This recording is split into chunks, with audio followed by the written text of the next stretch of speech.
अस्सलाम वालेकुम। उम्मीद करती हूँ आप सब खैरियत से होंगे। जी, आपकी खिदमत में हाज़िर है गरमा-गरम रिव्यू ऑफ इश्क मुर्शिद। तो इसका एपिसोड वाइज़ रिव्यू किया मैंने आप लोगों के लिए। उम्मीद करती हूँ आपको पसंद आएगा। तू जान ले इश्क मुर्शिद मेरा। अच्छा, तो ड्रामा स्टार्ट होता है सीन 1 में हीरोइन के जो फ़ादर हैं, शिब्रा के जो फ़ादर हैं, उनके साथ उनकी तबीयत काफ़ी ख़राब होती है और उसके क्योंकि उनको जो है वो डिप्रेशन हुआ होता है। डिप्रेशन की वजह ये होती है कि उन पे कुछ इल्ज़ामात होते हैं करप्शन के और इस तरह की चीज़ें होती हैं काफ़ी सारी। अच्छा था ड्रामा स्टार्ट, मज़े का था। और इस सब में जो सबसे अच्छा डायलॉग था वो शिब्रा का था। वो अपने फ़ादर को जब बोलती हैं कि सीधे रास्ते पे चलने वाले आदमी से कभी भी सीधा आदमी नहीं टकराता। तो ये बात जो है वो बहुत ज़बरदस्त लगी है मुझे उनकी, इसलिए मैंने हाइलाइट की है। उसके बाद जनाब हीरो की एंट्री होती है। हीरो का जो फर्स्ट डायलॉग होता है वो होता है कि अम्मा के पास चलो। अच्छा, तो ड्रामे के जो हीरो हैं वो हैं बिलाल अब्बास, जो कि बहुत ज़बरदस्त तरीके से ये रोल निभा रहे हैं और इनकी एंट्री भी बहुत अच्छी होती है। मुझे अच्छा लगता है जिस तरह से ये ड्रामा में इनकी एंट्री होती है। उनका फर्स्ट डायलॉग ये होता है कि अम्मा के पास चलो, यानी कि मोहतरमा ज़ुबैदा सिकंदर की कब्र पे जा रहे होते हैं।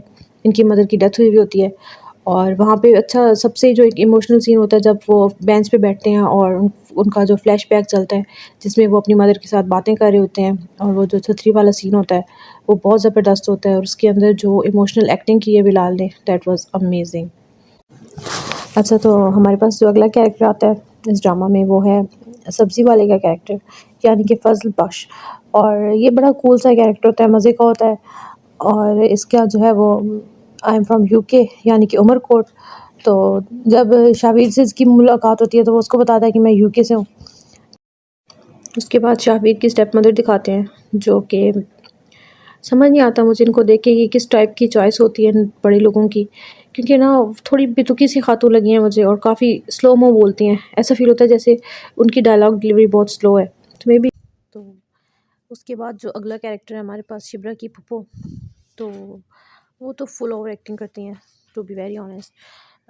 जब उनके भाई बीमार होते हैं तो जब वो दिखावे का प्यार दिखा रही होती है तो वो इतना ज़्यादा दिखावा और इतना ज़्यादा शो ऑफ करती हैं कि वो कहीं ना फ़नी लगना शुरू हो जाता है जब वो 50 रुपए का सदका दे रही हैं। और हीरोइन है जो शिप्रा, वो अच्छी खासी इंटेलेक्चुअल दिखाई हुई है और पढ़ने का बहुत शौक है उन्हें और सीएसएस करने का और सेकेंडली कि सोसाइटी से टकराने का जो हमारे मामलात हैं, माशरे में मसाइल चल रहे हैं उनको हैंडल करने का काफ़ी शौक है उनको। और बहुत सारे सीन्स ऐसे आगे चल के आते हैं जिनमें वो बहुत ज़्यादा स्टेप लेती हैं चीज़ों को बेहतर करने के लिए। तो अच्छा रोल है और है भी क्यूट सी, ज़बरदस्त है। और पहली मुलाकात भी काफ़ी अच्छी होती है हीरो हीरोइन की। हीरो जो है वो as a event manager Shibra से मिलते हैं और यहाँ पे जी ड्रामा जो है वो इसका रिव्यू मैं वाइंड अप कर रही हूँ। तो अब चलते हैं एपिसोड 2 के रिव्यू में कि उसमें क्या चीज़ें थी जो बहुत कैची थी, अच्छे डायलॉग्स थे और क्या चीज़ें थी जो हमें पसंद नहीं आई। Second episode was also good. उसके अंदर जो है वो फराज की शादी हो रही होती है और उसके फादर को दिखाया होता है सिटिंग मिनिस्टर और उनके इंटेंशंस बिल्कुल ठीक बताए हुए होते हैं कि किस तरह से जो है हमारे पॉलिटिशियंस के इंटेंशंस होती हैं। जब ये लोग रिश्ते भी इवन करते हैं तो उसके अंदर भी इनका लालच होता है पैसे का और जिस तरह वो डिमांड करते हैं लड़की के फादर से कि हमें मर्सिडीज़ लेके दें और उसके अंदर भी जो है वो शिब्रा अपनी शेरनी वाली एंट्री कर देती हैं और चीज़ों को सॉर्ट आउट कर लेती हैं और उनको थोड़ा-सा ब्लैकमेल करती हैं कि अगर आपने कुछ किया तो मैं सोशल मीडिया पे चीज़ें जो है रिवील कर दूँगी। तो डेफ़िनेटली फिर इन लोगों को अपना इमेज तो बरकरार रखना होता है, तो जिसकी वज़ह से उनको चुप रहना पड़ता है।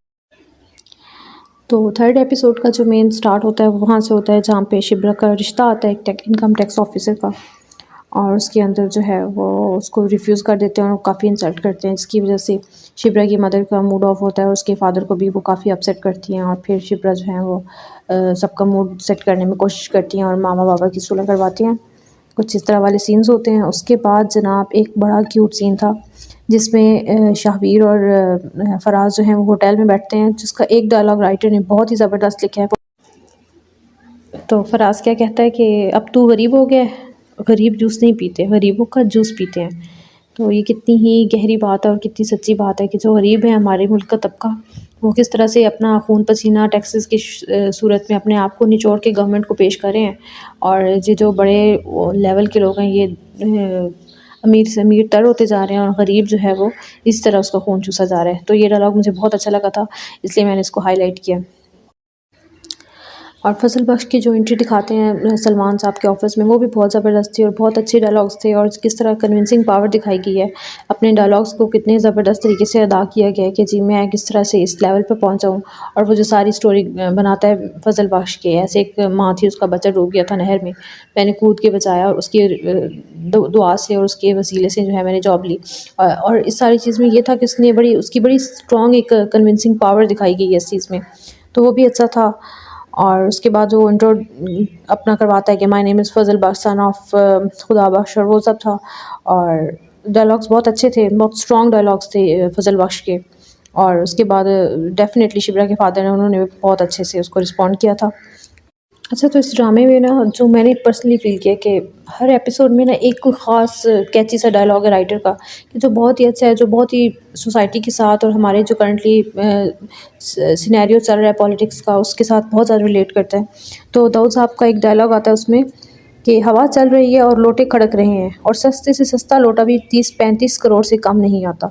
तो ये कितना ज़बरदस्त है कि हमारी पार्टीज़ में किस तरह लोग जो है वो शिफ्ट कर लेते हैं अपने मफाद को देख के, इधर से उधर और उधर से उधर, और इसको न्यूज़ चैनल में हम लोटा लोटा बोल रहे होते हैं कि जी अच्छा ये वहाँ शिफ्ट हो गया, वहाँ चला गया, उस पार्टी को छोड़ दिया है। तो ये डायलॉग बहुत ज़बरदस्त था।